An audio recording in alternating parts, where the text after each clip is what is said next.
नमस्कार, the news now के afternoon bulletin के आज के अंक में आपका स्वागत है और मैं हूं आपके साथ तारिका महाजन। तो आइए आगे बढ़ने से पहले शुरुआत करते हैं आज की प्रमुख सुर्खियों से। पुंछ में एलओसी पर तस्करी की कोशिश नाकाम, हथियार और नशीले पदार्थ समेत 3 आतंकी गिरफ्तार। आतंकी कुकर में छिपा कर लाए थे 10 किलो आईडी, 20 पैकेट हेरोइन और हथियार भी बरामद। श्रीनगर के बटमालू में बीती शाम 45 वर्षीय एक व्यक्ति की चाकू मारकर की गई हत्या, मामला दर्ज कर आगे की जांच शुरू। पीपल्स डेमोक्रेटिक पार्टी द्वारा आज घाटी में टारगेट किलिंग को लेकर किया गया प्रदर्शन, नारेबाजी कर जताया रोष, भाजपा पर साधा गया निशाना। हज के लिए पहली फ्लाइट 7 जून को श्रीनगर से होगी रवाना, कहा हज अधिकारी ने। अब समाचार विस्तार से। पुंछ में नियंत्रण रेखा के पास करमाडा क्षेत्र में सुरक्षा बलों ने घुसपैठ की साजिश को विफल किया है और इसके साथ इस मामले में नार्को टेरर का भी खुलासा किया गया है। और सुरक्षा बलों ने यहां तस्करी में शामिल 3 आतंकियों को दबोचा है। साथ ही तीनों आतंकी स्थानीय नागरिक बताए जा रहे हैं जो सीमा पार से आए नशीले पदार्थ और हथियार को तस्कर करने की नापाक कोशिशों में जुटे थे, लेकिन इससे पहले सेना के जवानों ने उनके इरादे पर पानी फेर दिया। पकड़े गए आतंकियों के पास से हेरोइन और साथ ही हथियार के अलावा 10 किलो आईडी भी बरामद हुई है। आतंकी से कुकर में छिपा कर लाए थे और इसके साथ ही उनके पास एक AK rifle, 2 pistol, 6 grenade, pressure cooker में रखा एक आईडी और संदिग्ध हेरोइन के साथ 20 पैकेट बरामद किए गए हैं। श्रीनगर के बटमालू में बीती शाम को एक 45 वर्षीय व्यक्ति को चाकू मार दिया गया और वो व्यक्ति जो है वो मर गया। व्यक्ति की चाकू मारकर हत्या कर दी गई है और इसके बाद इस हत्या को लेकर मामला दर्ज कर लिया गया है और आगे की जांच शुरू की जा रही है। इसने चाकू निकाला, जो ये हमेशा अपने साथ रखता था बदला लेने के लिए। इसने चाकू निकाला और मल्टीपल उसके गर्दन पे, उसके चेस्ट पे कई सारे उसने अटैक किए और उसी की वजह से उसकी डेथ हुई। और मौके पर जब ये भाग गया, फिर उसके बाद हमने सीसीटीवी एनालिसिस किया, लोगों से बात की, तो इसको लाया गया। जब इसको थाने लाया गया तो इसने बताया कि इसके इंस्टेंस पे हमने 3 चीजें रिकवरी करी। इसकी जो ब्लड स्टेन शर्ट थी जिस पे विक्टिम का ब्लड भी था, वो उसने एक दूसरी जगह छुपा रखी थी। जो इसका चाकू था जिस पे ब्लड लगा हुआ था, वो उसने दूसरी जगह छुपा रखा था। और जो इसका ट्राउजर था वो उसने तीसरी जगह छुपा रखा था। ये सारी हमने इसके इंस्टेंस पर रिकवर की है। अक्यूज को हमने अरेस्ट कर लिया है। ये एसएसपी सर की लीडरशिप में विद इन फ्यू आवर्स, क्योंकि शाम का इंसिडेंट 6 बजे का है और रात के 2 बजे तक हमने जो अक्यूज है उसको भी अरेस्ट कर लिया था। तो एक अच्छा है, काफी क्विक एक्शन लिया, इसमें लोगों का सपोर्ट रहा। सीसीटीवी जो लोगों ने लगाए हैं उसका हमें फायदा मिला कि इसको क्रैक करने में। और क्या विक्टिम की बेटी भी स्पॉट में मौजूद थी उस टाइम? वो दूर थी, उसने काफी चिल्लाया भी, उसने फादर को देखा, उसने चिल्लाया, लेकिन क्योंकि मैंने बताया गली सुनसान थी, आसपास कोई था नहीं, कोई आ नहीं पाया उसकी मदद के लिए, तो वो थी, उसने देखा, वो एक दूर से उसने देखा। ये पीपल्स डेमोक्रेटिक पार्टी द्वारा आज घाटी में टारगेट किलिंग को लेकर प्रदर्शन किया गया। प्रदर्शन के दौरान नारेबाजी कर अपना रोष व्यक्त किया गया। प्रदर्शन के चलते पीडीपी ने भाजपा पर निशाना साधा है और कहा है कि अब घाटी में टारगेट किलिंग नहीं होनी चाहिए। उन्होंने कहा कि बेगुनाहों को वहां निशाना बनाया जा रहा है, जिसका हम कड़े शब्दों में विरोध करते हैं।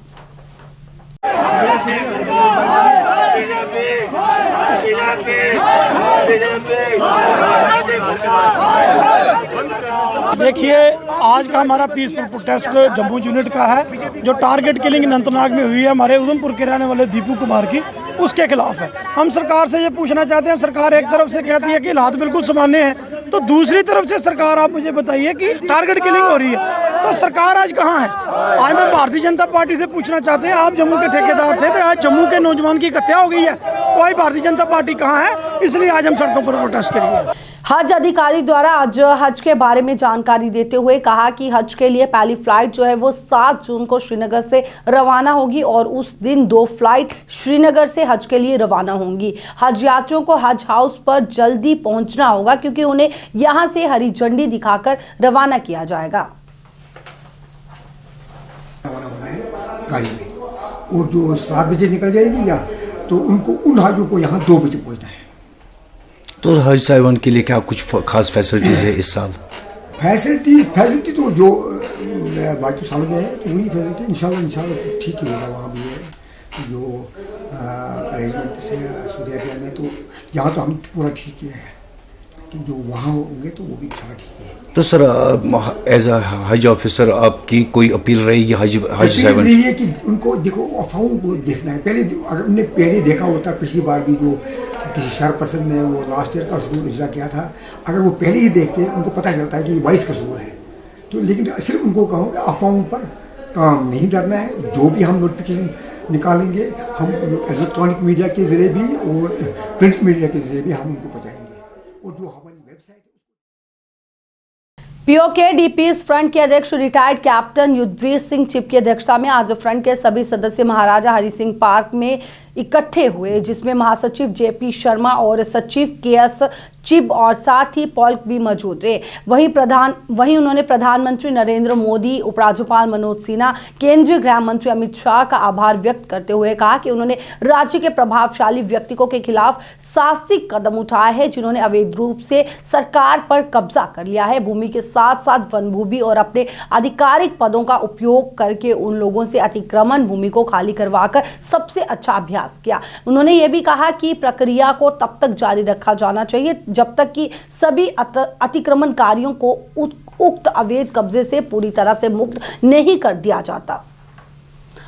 फिर इस मुहिम को अपनी डिमांड्स को जारी रखा, करते करते ऐसा हुआ कि अभी वो दोबारा ऑर्डर आए हैं, ऑफिस खुला है। अभी उम्मीद बन रही है कि वो जो 20% लोग रह गए हैं उनको भी अभी 5.5 लाख रुपया मिलेगा। दूसरी में ये भी उन्होंने कहा कि अभी भी अगर कोई पेंडिंग फाइल है जो नहीं ऑफिस में गई है तो वो भी अपने तहसीलदार साहब से रिकमेंडेशन कराकर वो भी डीसी ऑफिस में पहुंचाई जाए।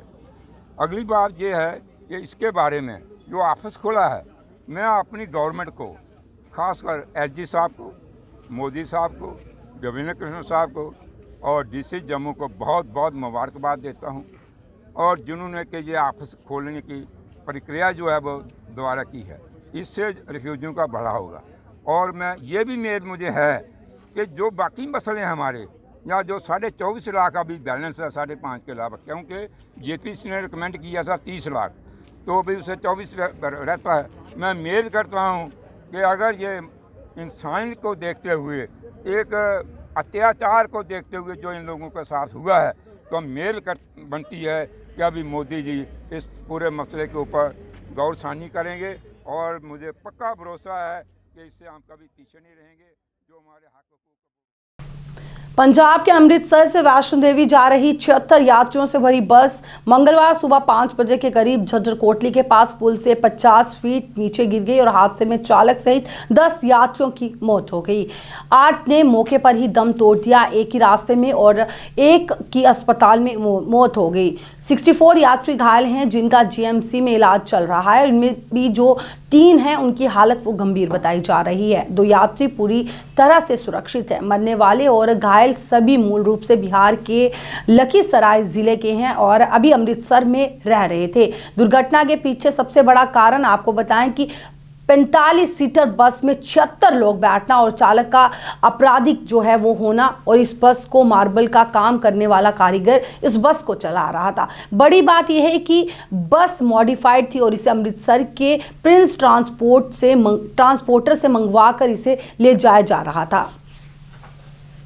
दक्षिण कश्मीर के अनंतनाग जिले में आतंकी हमले में मारे गए उधमपुर निवासी दीपू कुमार का पार्थिव शरीर देखते ही परिवार सुध-बुध को बैठा। बेसुध पिता यही पूछते रहे कि बेटे को क्यों मारा, उसकी क्या गलती थी, उसका क्या कसूर था। मंगलवार को दोपहर करीब 1:30 बजे उनके पैतृक गांव थ्याल लाया गया। शाम करीब 4 बजे दीपू का अंतिम संस्कार कर दिया गया। इस दौरान लोगों ने दीपू कुमार अमर रहे के नारे लगाए और पाकिस्तान के खिलाफ प्रदर्शन किया।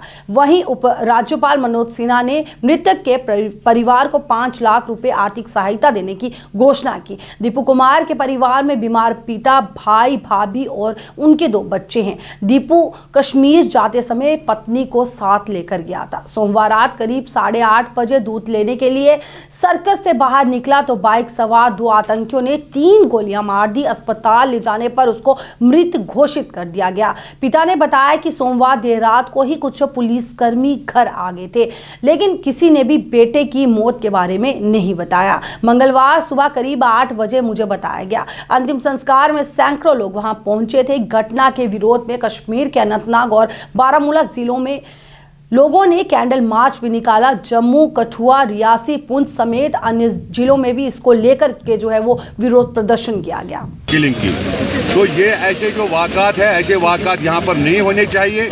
हम इसकी स्ट्रांगली इसको कंडम करते हैं और हम इस वक्त इस मुसीबत में उस दीपू कुमार की फैमिली के साथ है। आप देखिए उसका वो दीपू कुमार पानी लाने के लिए गया था परिवार के लिए।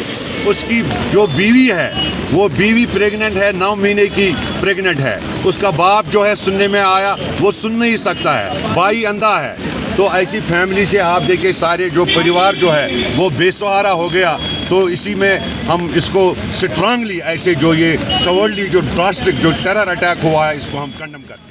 रामबन पुलिस ने जम्मू श्रीनगर राष्ट्रीय राजमार्ग पर बटोत के पास एक कार से 23 किलो 740 ग्राम भुक्की बरामद कर 2 लोगों को इसमें गिरफ्तार किया है। पुलिस सूत्रों ने कहा कि नाका चेकिंग के दौरान नासिर से बटोत जा रही कार नंबर JK 19-2406 से 23 किलो 740 ग्राम भुक्की बरामद की गई है। पुलिस ने बताया कि कार के चालक तनवीर अहमद उर्फ पप्पू पुत्र शबीर हुसैन और चालक के साथ चल रहे एक अन्य व्यक्ति जावेद अहमद पुत्र मंसूर उर्फ नजीर अहमद निवासी चांपा बटोत को मौके पर ही गिरफ्तार कर लिया गया। वाहन और प्रतिबंधित सामग्री को जब्त कर लिया गया है। नीलमत पुराण का अंग्रेजी में अनुवाद कर इसे विदेशों तक पहुंचाने वाली विख्यात शिक्षाविद और समाज सेविका पद्मश्री प्रोफेसर वेद कुमारी घई का निधन हुआ। 92 साल की उम्र उन्होंने मंगलवार को अपने आवास सैनिक कॉलोनी में अंतिम सांस ली। आज यानी बुधवार को उनका अंतिम संस्कार छन्नी हिम्मत में किया जाएगा। प्रोफेसर वेद कुमारी घई को मार्च 2014 में पद्मश्री से सम्मानित किया गया था। उनका जन्म जो है वो 16 दिसंबर 1931 को जम्मू में हुआ। अपनी स्कूली शिक्षा जम्मू से उन्होंने पूरी की। संस्कृत में MA पंजाब विश्वविद्यालय से की। प्राचीन भारत इतिहास और संस्कृति में MA और बनारस विवि से संस्कृत में PhD की। डोगरी भाषा में उनका बड़ा योगदान रहा। आइए चलते चलते नजर डालते हैं आज के मौसम पर। जम्मू और उसके आसपास के इलाकों में आज की शुरुआत बारिश के साथ हुई। शहर में बादल छाए हुए हैं। इससे पहले प्रदेश के कुछ हिस्सों में मंगलवार भी बारिश का सिलसिला जारी रहा। कश्मीर के अधिकतर इलाकों में पिछले 24 घंटों से रुक रुक कर बारिश और ऊंचाई वाले इलाकों में हल्का हिमपात होने से ठंडक बढ़ी है। प्रदेश के कई जिलों में दिन का तापमान सामान्य से 11 से 14 डिग्री तक नीचे चला गया है। मौसम विज्ञान केंद्र श्रीनगर के अनुसार 2 जून तक मौसम का मिजाज जो है वो बदला रहेगा। इसमें मैदानी इलाकों में बारिश के साथ साथ पर्वतीय क्षेत्रों में बर्फबारी हो सकती है। 31 और 1 जून को मौसम अधिक प्रभावित रहेगा।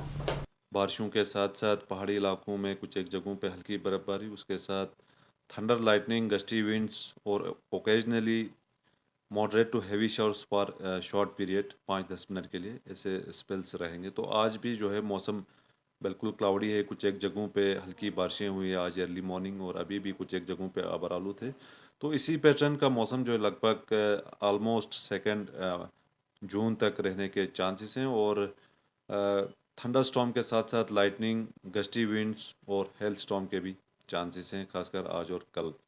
और उसके बाद जो है मौसम लगभग 3। द न्यूज़ नाउ के आफ्टरनून बुलेटिन के आज के अंक में बस इतना ही। मुझे दीजिए इजाजत। नमस्कार।